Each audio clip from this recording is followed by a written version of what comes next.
ایک آدمی بہت زار و قطار رو رہا تھا۔ اس سے کسی نے پوچھا کہ آپ اتنی شدت کے ساتھ کیوں رو رہے ہیں؟ تو اس نے کہا کہ میرا ایک بیٹا تھا، میں نے اسے خوب پڑھانا چاہا۔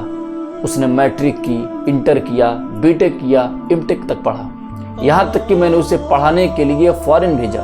لیکن ایک دن ایسا آیا کہ وہ سخت بیمار ہو گیا۔ اس کو ڈاکٹر کے پاس لے گئے تو ڈاکٹر نے جواب دیا اور وہ اپنی زندگی کی آخری سانسیں گن رہا تھا۔ پھر مجھے مخاطب ہو کر کہا، ابو جان آپ میری تمام سرٹیفکیٹ لے آئیں۔ تو میں اس کے تمام سرٹیفکیٹ لے کے گیا تو کہا، ابو اب یہ سرٹیفکیٹ میرے کس کام کی ہیں؟ اب اس کا دائرہ تو صرف دنیا تک ہے۔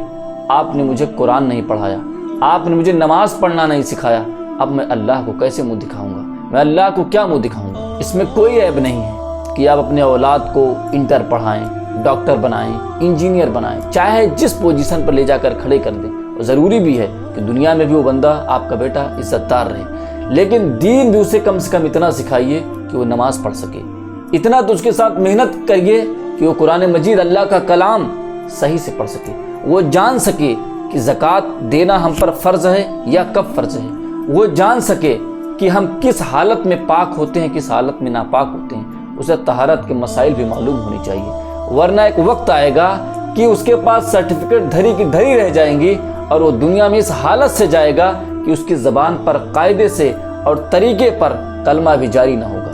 پھر یہ دنیا کی پڑھائی، آپ نے جو اتنے دن پیسہ لگایا، آپ نے اتنے پیسے اپنی رقم خرچہ کی، سب خاک آلود ہو جائے گی۔ اور ان تمام پڑھائی، ان تمام ڈگریوں کا صرف دائرہ دنیا تک ہے، محدود ہے دنیا تک۔ دنیا میں وقتی طور پر وہ آپ کو فائدہ پہنچا سکتے ہیں، اور ضروری بھی نہیں کہ آپ جس اولاد کو پڑھا رہے ہیں، جس بیٹے کو پڑھا رہے ہیں، وہ لائق کا بھی نکلے، یہ بھی ضروری نہیں ہے۔ اللہ ماشاء اللہ، اللہ کے فضل سے اگر وہ لائق نکل جائے تب آپ کو دنیا بھی کچھ فائدہ پہنچا سکتا ہے، کچھ آپ کو رقم دے سکتا ہے، آپ کے لیے کچھ کھانے کا انتظام کر سکتا ہے، آپ کے لیے گھر کا انتظام کر سکتا ہے۔ لیکن آپ نے اسے دین نہیں سکھایا، قرآن پڑھنا نہیں سکھایا، تو آپ کے مرنے کے بعد قبر پر فاتحہ پڑھنے کے لائق وہ نہیں ہوگا۔ 3 سورت بھی صحیح و سالم پڑھ کر وہ آپ کو احسان نہیں کر سکتا ہے۔ تو سوچئے، جب آپ کی اولاد ایسا نہیں کر سکتی تو دنیا کی رقم، دنیا کی پڑھائی آپ کی خاک میں چلی گئی۔ یہاں تک دیکھا گیا ہے کہ بیٹا فارن سے آ رہا ہوتا ہے، باپ کا جنازہ روک دیا جاتا ہے کہ اسے کل دفنایا جائے گا یا اسے 4 گھنٹے بعد دفنایا جائے گا۔ کیوں؟ بیٹا فارن سے آ رہا ہے، بیٹا ڈاکٹر ہے، بیٹا انجینئر ہے، باہر دیش میں رہتا ہے، وہ آئے گا تب جنازہ اٹھایا جائے گا۔ 4 گھنٹہ، 5 گھنٹہ، 24 گھنٹہ جس بیٹے کے انتظار میں باپ کا جنازہ روکا جاتا ہے، جب وہ آتا ہے تو دور کھڑا ہوتا ہے، اس لائق بھی نہیں ہوتا کہ وہ نماز جنازہ میں کھڑا ہو جائے، وہ اس لائق بھی نہیں ہوتا کہ باپ کی قبر پر کھڑے ہو کر فاتحہ پڑھ سکے۔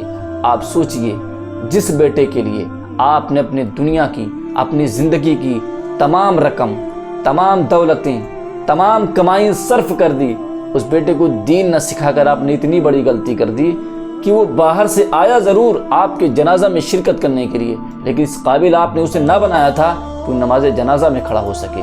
اور اگر قوم کے ڈر سے یا معاشرے کے ڈر سے کھڑا بھی ہو جائے تو اسے نماز جنازہ پڑھنے کا طریقہ بھی نہ معلوم ہو۔ تو آپ سوچیں، جس بیٹے کے لیے آپ نے پوری زندگی گزار دی، وہ آپ کا جنازہ بھی اگر پڑھ نہ سکے، اتنا بھی دین نہ سیکھ سکے، تو آپ سوچئے یہ کہاں کی عقل مندی اور کیسی دانشمندی ہے۔ اس لیے تمام والدین اور تمام ماں باپ سے مؤدبانہ گزارش ہے کہ اپنے بیٹوں کو تمام ڈگریاں دلائیں، تمام پوزیشن پہ کھڑے کریں، اچھے سے اچھی تعلیم دلائیں، لیکن انہیں دین ضرور سکھا دیں، کیونکہ جو دنیا میں آپ کا بچہ جو پڑھے گا، دنیاوی تعلیم حاصل کرے گا تو آپ کو دنیا میں فائدہ پہنچائے گا۔ اگر اس نے دین حاصل کیا تو دنیا میں بھی فائدہ پہنچائے گا اور آخرت میں بھی فائدہ پہنچائے گا۔ اللہ اکبر اللہ